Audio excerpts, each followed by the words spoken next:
তো আমি রয়েছি নরসিংদী সদর উপজেলা শিলমান্দি ইউনিয়ন যে বাঘহাটা এলাকা। এখানে আপনারা জানেন সমলয় পদ্ধতিতে যে কোনো হাঁসের স্পর্শ ছাড়াই যে যান্ত্রিক সাহায্যে বুরো ধান রোপণ করা হচ্ছে।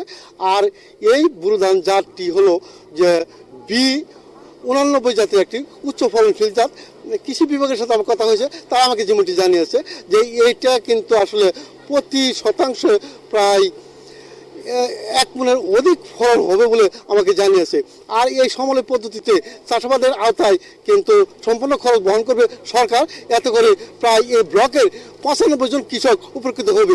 আর এই ব্লকে প্রায় 150 বিঘা জমি আর সমলয় পদ্ধতিতে যান্ত্রিক সাহায্যে রোপণ করা হবে।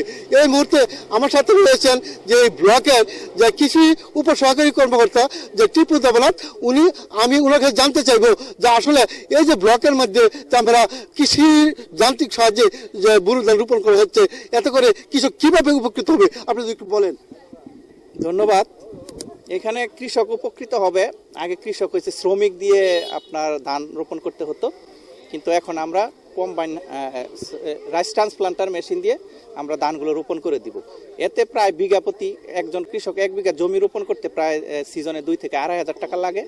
এবং যে আমরা পরিচর্যার জন্য যে সার দিব, সারে প্রায় এখান থেকে 3 থেকে 4,000 টাকা আমাদের কাছ থেকে ভর্তুকি পাচ্ছে।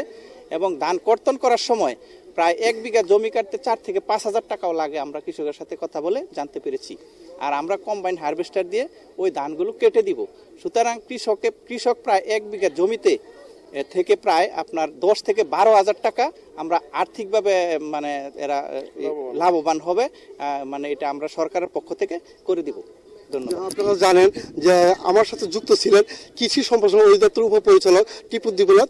উনি আমাকে যে উপসহকারী, উনি আমাকে যেমনটি জানিয়েছেন যে আসলে এই যান্ত্রিক সাহায্যে বুরো ধান রোপণ করলে একদিকে আর্থিক এবং শ্রমিকের দিক দিয়ে তারা যে উপকৃত হবে এবং খাদ্যে স্বয়ংসম্পূর্ণ হবে দেশ।